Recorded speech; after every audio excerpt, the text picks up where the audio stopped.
Hello everyone, welcome to my channel. Recipes from my kitchen. আজি মই ভজা পিঠাৰ ৰেচিপি এটা লৈ আপোনালোকৰ ওচৰলৈ আহিছোঁ। ভজা পিঠা সকলোৱে বনাব জানে আৰু ভজা পিঠাটো মিঠাকেও খাব পাৰি আৰু নিমখীয়াকেও খাব পাৰি। মই মিঠাতকৈ বেছি নিমখীয়াটোহে ভাল পাওঁ। সেয়ে আজি গধূলি মই চাহৰ লগত খাবৰ কাৰণে নিমখীয়া ভজা পিঠা বনাইছিলোঁ। মইনো কেনেকৈ বনাইছিলোঁ আপোনালোকক দেখুৱাওঁ। একেবাৰে চিম্পলকৈ বনাইছিলোঁ, কিন্তু খাবলৈ টেষ্টি হৈছিলে। প্ৰথমে মই বল এটাত পিঠাগুড়ি লৈছোঁ।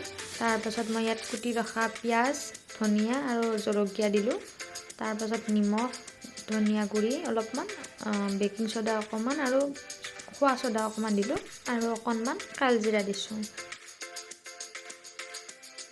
আৰু এতিয়া কুহুমীয়া পানীৰে ভালদৰে এইখিনি মিক্স কৰি লৈছোঁ।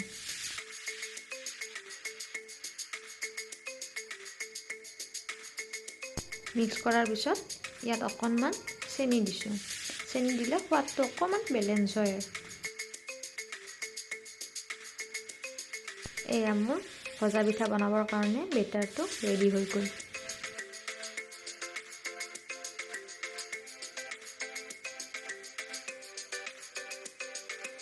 এতিয়া কেৰাহী এটা গৰম হ'ব দি তাত ৰিফাইন তেল দিলোঁ আৰু তেলখিনি ভালকৈ গৰম হ'ব দিছোঁ। এয়া তেলখিনি গৰম হোৱাৰ পিছত সৰু হেতা এখনেৰে নিজৰ জোখমতে এটা এটাকৈ পিঠা বনাই যাম। এটা পিঠি ভালদৰে হোৱাৰ পিছত পিঠাখিনি ভালদৰে লুটিয়াই দিম আনটো পিঠি হ'বলৈ। এয়া পিঠাকেইটা লুটিয়াই দিছোঁ।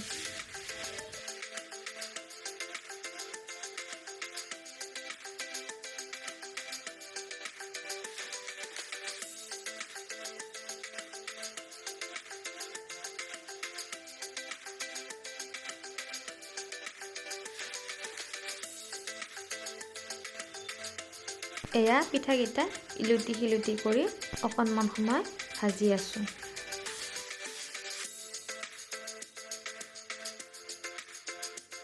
এয়া মোৰ পিঠাকেইটা ভজা হৈ গ'ল।